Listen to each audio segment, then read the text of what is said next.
$9. That's what people started reporting for center court resale tickets the same day Alex Eala lost. Not a random outer court, not a first-round, no-name matchup. Center court at Wimbledon, one of the hardest tickets in sports to get your hands on, suddenly showing up online at a price that sounds more like a movie matinee than the most famous tennis tournament on earth. And the internet did what the internet does. It called it a crash. It called it a collapse. What it actually was turned out to be something far more interesting and honestly more flattering to Eala than a scandal headline would suggest. If you've been paying attention to what this player has done to ticket demand all tournament, you already know where this story is going. Subscribe, because we're not just covering her matches, we're covering what she's doing to the business of tennis itself. Let's get the actual sequence of events straight first, because a lot of what spread online this week skipped a few steps. Eala had just pulled off one of the upsets of the entire tournament, beating defending champion Iga Swiatek to reach the third round. The kind of result that doesn't just make headlines, it changes how a draw gets watched for the rest of the fortnight. Every match she played after that carried a different weight, because suddenly there was a real possibility she could go deep, and everyone from casual fans to ticket resellers started pricing that possibility in. Then a few rounds later, she lost to Jasmine Paolini.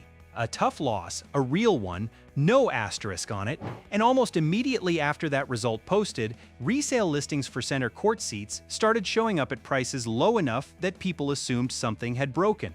Here's what actually happened instead.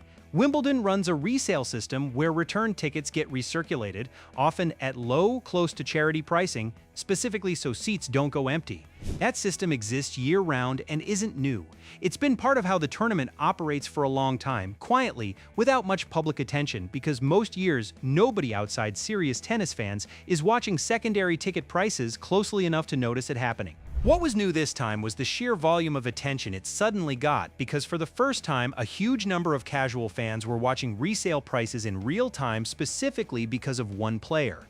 The moment Eala was out of the draw, the secondary market simply reflected what a lot of buyers had actually been paying for all along: access to watch her play. Take her out of the equation, and a chunk of that resale demand evaporated overnight. That's not a tournament collapsing. That's a very direct, very public valuation of exactly how much draw one player was providing. And that's really the story here if you strip away the panic headlines.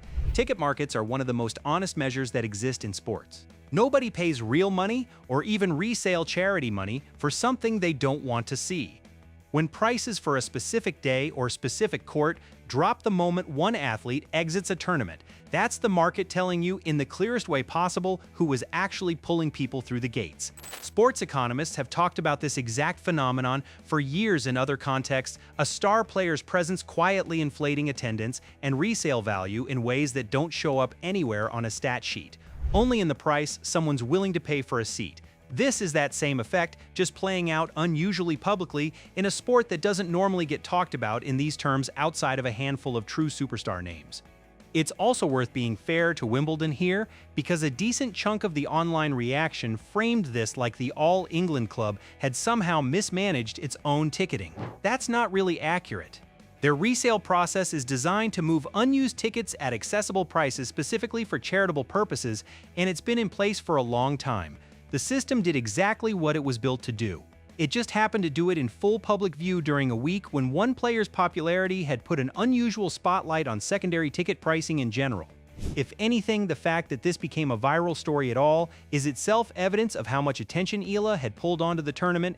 Nobody writes headlines about routine charity resale pricing in a normal year. They wrote them this year because the gap between Eala's still in the draw pricing and Eala's out pricing was suddenly visible enough for casual fans to notice and screenshot. This isn't the first time tennis has seen a single player move markets like this either, and that context matters. Emma Raducanu's US Open run pushed broadcast numbers and ticket interest in ways her ranking alone never would have predicted at the time. Coco Gauff's rise did something similar for a slightly different demographic, pulling in a wave of younger fans who'd never followed tennis closely before her breakthrough. Both of those runs reshaped, at least temporarily, how broadcasters and tournament organizers thought about scheduling and marketing around a single name. What's different about what's happening with Eala is where that pull is actually coming from. This isn't just a domestic audience bump in the US or UK. The two markets tennis has traditionally leaned on hardest. This is a Southeast Asian fan base anchored heavily around the Philippines and its diaspora communities. Showing up in numbers tennis has genuinely never had to account for before. Tournament organizers, broadcasters, and sponsors have spent decades building their commercial models around European and North American audiences. A single player pulling this kind of engagement out of a market that size is not a small blip on anyone's spreadsheet. It's the kind of data point that gets forwarded straight to a marketing department. And the trajectory behind this isn't slowing down, which is really the part worth focusing on instead of 1 week's ticket prices. Eala is projected to hit a career-high ranking inside the top 30 off the back of this tournament alone, and she's already made history as the first Filipina to enter a Grand Slam main draw as a seeded player. That's not a peak, that's a floor she's setting for herself going forward, and every result from here either builds on it or gets measured against it. A player entering a major seeded for the first time, immediately following it with a headline upset over a defending champion, isn't a fluke run that happened to catch fire. That's a competitive level that was already there, just waiting for the seeding and the draw to finally line up with it. Tournament directors and sponsors aren't waiting around to see if this is a one-off either. The kind of ticket and streaming data generated around her matches this fortnight doesn't get filed away and forgotten. It gets built into planning for the next major, the next scheduling decision, the next sponsorship pitch. When a broadcaster sees viewership numbers spike specifically around one player's matches, or when a tournament sees resale demand for a specific court crater the moment she's eliminated, that's the kind of signal that shows up in boardroom conversations, not just social media threads. Analysts covering the business side of tennis have already started describing her continued rise less as a hopeful projection and more as something close to a mathematical certainty, given how consistently her trajectory has climbed over the past year. That's a notable shift in language. Sports analysts don't usually talk about an individual athlete's future success in terms that confident unless the underlying numbers are genuinely hard to argue with.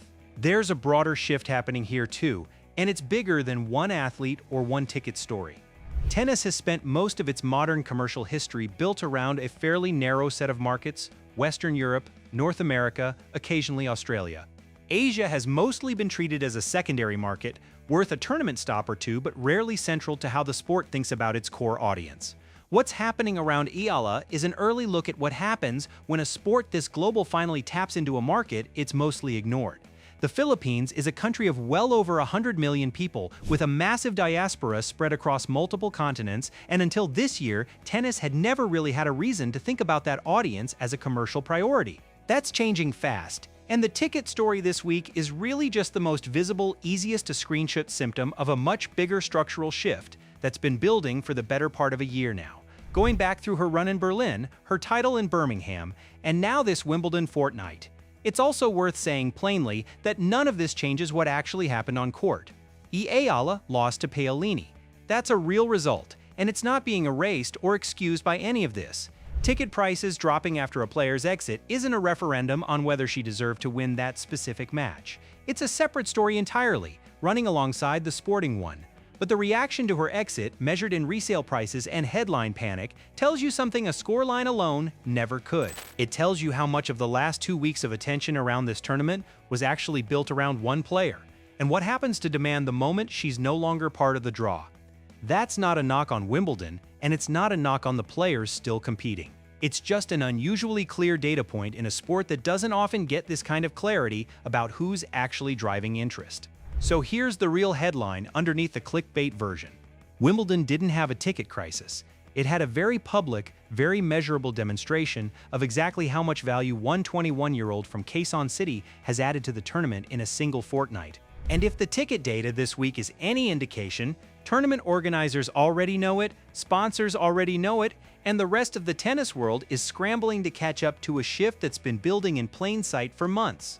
So here's what I want to know. Did you notice the resale prices shifting in real time, or did this only cross your radar once the headlines hit? And do you think tennis is ready to actually build around a Southeast Asian fan base this size? Or is this still going to get treated as a one-tournament story once the next news cycle rolls in? Drop it in the comments. If you've been tracking what Eala's doing to this sports business side as closely as her results on court, you already know why this channel exists. Subscribe, because we're covering every part of this story on the scoreboard and off it all the way through the rest of this season.